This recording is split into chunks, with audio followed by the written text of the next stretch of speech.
we have created what is called a development fund.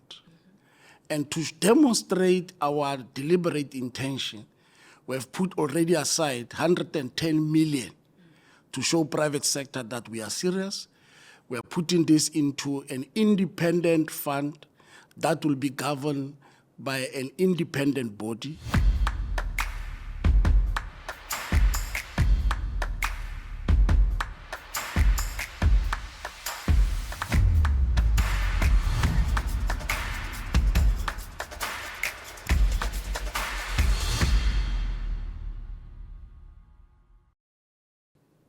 The Northwest Province has a history within South Africa's mining economy, yet its future growth depends on far more than the resources beneath the ground. The challenge now is how to turn mining activity into diversified development, reliable infrastructure, and visible benefits for communities across the province. Today we speak to the Premier of the Northwest, Lazarus Mokgosi, to unpack the province's economic vision. Premier, thank you so much for your time. We're here at the Mining Indaba. There's been a lot of conversation around investments, collaboration, partnerships, etc. From your perspective, what is the core economic vision for the Northwest Province? The Northwest, fortunate part of it is that it's a province that has a lot of endowments and platinum and other critical minerals at the center of it. But the unfortunate part also is that when you get into that province, you can smell poverty, but the province is rich. Now, to have government coming in terms of how to assist, we have just recently in the executive level approved what is called the Provincial Growth and Development Strategy. There are 4 key drivers that we have. It is mining, agriculture, tourism, and a little bit of manufacturing. Now, those are the 4 areas that we are concentrating on. And we are here in that sector, mining, where we are saying, let's come and see how far can mining assist to ensure that we innovate, we activate the economy to such an extent that the rate of unemployment in the province is very high. And we believe that mining is one critical area where we can do a lot of intervention. So far, we have engaged mining companies in the province. Impala, Sibanye, a lot of them. And they are cooperating very much. We have engaged our traditional leadership, Bafokeng, Bakhatla, and so forth. Those big traditional authorities with capital, especially those who have minerals. We are collaborating. We've got what is called a Trinity arrangement, ourselves as government, the mining sector, and the traditional authority. What we took also at a conscious level as government, we have created what is called a development fund. And to demonstrate our deliberate intention, we have put already aside 110 million to show private sector that we are serious.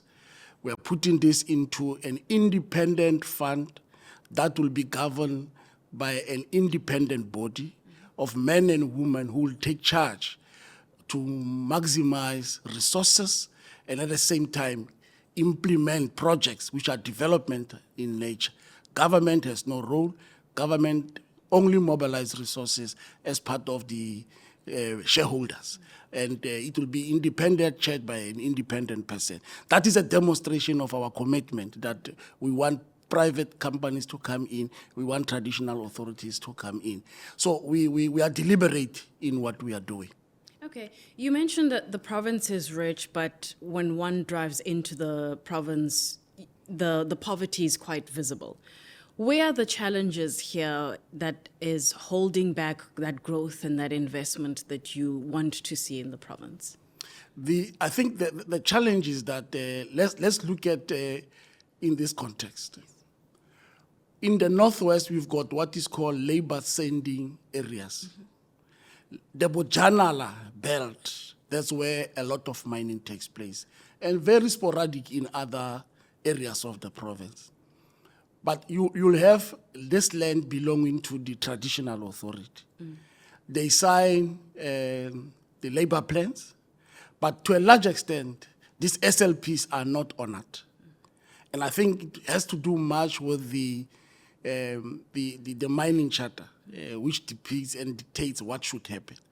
Now, over and above, you will then have our communities and the fights around traditional authority, where there is no coherence between even our local government, our communities, our traditional authorities, which makes it very difficult at times for these mining companies to honor the SLPs. Because we strongly believe if an SLP has been signed, it was a prerequisite to have a company to establish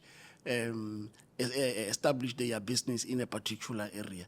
That's one major serious challenge, accountability in as far as honored agreements of our social labor plans. And then to deal with those issues, those challenges, do you find that you are able to close the gap between the challenges? What does the conversation look like around the table in trying to find solutions to what you've just mentioned? That's why I deliberately, from the office of the Premier, appointed a dedicated team, assisted by privately appointed people. Because I think key to it, you'll know, mining is a national competence. It's not a provincial competence. Therefore, our role as a province is facilitation. So we have come into that space because we strongly believe that there is a gap. Now, this team that I've appointed, in the main, their role is to facilitate collaboration and relationship between the mining sector in the area, including our communities and our traditional leadership. But also key to it, it's about post-mining activities. Because at some point, you can see what is happening in Stilfontein, Orkney, where it used to have a lot of mines. Now we've got diligent mines, unutilized mine. There we get Zama, illegal mining. The townships there, serious poverty, and they are distressed. That's where now you get illegal mining. Now, at some point, these minerals will get finished. But my insistence is, what is the end game after we have exhausted the minerals? Therefore, it talks about post-mining activities. What is the economy of the area post-mining? Secondly, is that most of our mining companies, they look at people coming to work from a labor point of view only. People in the community are not economically active in the business and the ecosystem and the value chain of a mine. There is no localization at that point. Raw materials are taken as they are, driven to other areas. These companies are in the province, but all their headquarters are in Johannesburg. There is no investment in an area that will make the people around there to be economically active. They don't participate in other, could be byproducts, could be manufacturing in the area. So there is no investment in the area. It's people coming, taking the resources, take them away, and yours is just to bring labor. And I think that's where our focus is, that let's force these companies to invest in the province, to invest in the people of the province, make the people of the province to participate in all areas of procurement actively, not only on the basis of labor and SLPs. And also, I've pushed these companies, at least I'm happy today, there are very few which have come on board. I don't want us to talk about SLPs where we build crashes, we build paved roads. I want major catalytic projects which impacts on the lives of people. Could be bulk infrastructure. I'm talking about roads infrastructure. Because you'll be surprised, some of the roads are so bad, and they are bad because of the transport mode that is being used in the mining area. And these trucks are using the roads, but the roads are bad. So we have come into an agreement. I think we've got Impala, which has come on board. I think the Vatara, which has come on board. And these are the companies which are saying, we are contributing. More than 150 million was contributed by these private companies. The Bafokeng also have come in from the traditional point of view to say we are also going to contribute in the construction of roads in our community. Look, we'll have water as a serious challenge in our area. What is their contribution? And they are coming very handy. And I think that's the collaboration we are speaking about. Catalytic projects, not small projects which are SLP related, and actively involving our people in the economic scale of mining in their own areas. When you think back and you look at the Northwest as a whole, where have partnerships worked really well, if you had to review what's happened so far? No, it worked well, especially in the roads infrastructure. Like I said before, what we do, we agree with the mining company. We say, let's go rent to rent. At times, they go even beyond us as government. That's number one. Number two, we agree that we appoint a consultant because the asset belongs to us. Once we appoint a consultant, you appoint a contractor, and we are not involved. Through the procurement process, we are not involved. The payments of the contractor, we are not involved. We just want quality assurance, and that's where we come in with our own consultant. Because after you have constructed the road, you are going to hand it over back to us, and we are going to do the maintenance henceforth. And therefore, that's why we want to have our own consultant who will ensure that there is quality assurance. And that relationship has gone very well. Because private sector will not want to give their money to government. They are very cautious, and therefore we said, no, fine. We don't want to even have your money. We don't want even to procure. What we are doing, we're just bringing quality assurance. And the relationship has been very, very good. Communities in conversations like this, as we talk about investment, sometimes may find that they feel a little more disconnected from what they're actually seeing around them. If we had to imagine a community that feels included, where would we be able to see the visible benefits? Would it be in skills development? Would it be in infrastructure? Would it be in jobs? Like, where do you think, as you sit with the community, they would be happy to start seeing these changes? Okay. The community believes in direct employment. Okay. That's where they believe strongly that they feel being part of a project by direct benefit, which is employment. Secondly, they strongly believe in SMME development. When they see themselves, their business given an opportunity and it grows, they feel that they are part and parcel of the project. While skills development, I've realized that they do look for it and they appreciate it, but at times they ask, after acquiring the skill, where am I placed? Whether I'm good at pothole patching or whether I'm good at whatever in terms of whatever artisan trade that I have. What is the future beyond the project? But direct, it impacts on their livelihood. They feel it and they appreciate it. And that's how we have analyzed how they react to projects and how they feel that it's part and parcel of the project and how it impacts in their lives. Well, here at the Mining Indaba, there may be investors who are curious about the Northwest. They've never looked at it before, but perhaps you're saying the right things right now and they like what you're saying. What is the message to investors who are now saying, I think I liked that interview with the Premier. Let me drive up to the Northwest and see what's happening. What's the message to those investors? No, we have opened our hands and our hearts. We are thirsty for investors. That's point number one. We want to assure investors of government support in the Northwest. We have very good relationship with our traditional authority, especially the House of Traditional Leaders in the province, who facilitate easily what we are doing. Thirdly, we have received a report from the geoscience. We still have a lot of potential opportunities for new mines in the province. We are in conversation with our communities.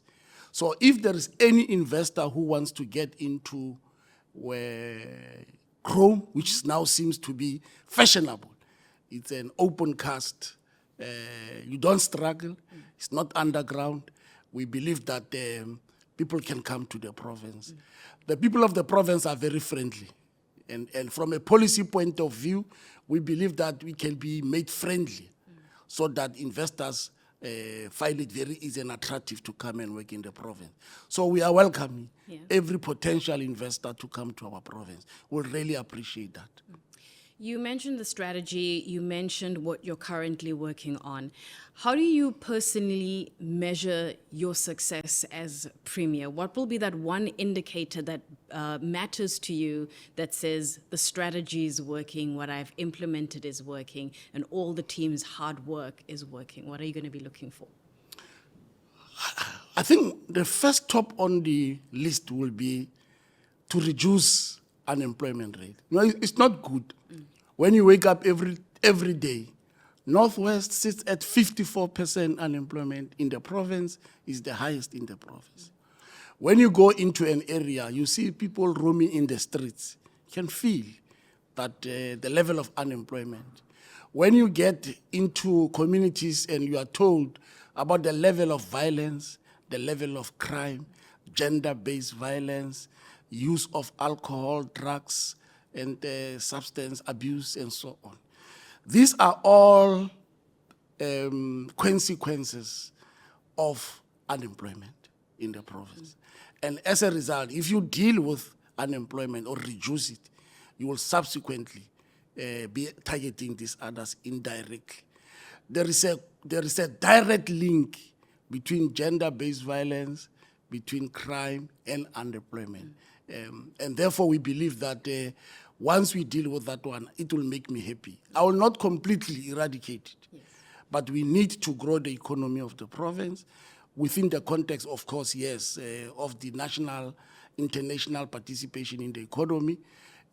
Once the economy of the country grows, I think the province will come handy. So unemployment is one of the key. The second thing, it will be infrastructure expansion. Whether through public infrastructure projects or private infrastructure projects. We believe that if we invest on that, because once we invest on the infrastructure, it will also expand in terms of ensuring that the economy grows, and it will expand people to come to the province and participate in the economy. Because without road infrastructure, I can tell you we are a province with about 19,000 kilometer road network. 14,000 of the 19,000 is paved. It's unpaved. Only 5,000 is paved of the 19,000. So it shows that we are a rural province with very little good road infrastructure. So for us to get investors to come to the province, we must invest in the infrastructure. Premier, thank you so much for your time. For more mining insights, you can go to miningindaba.com.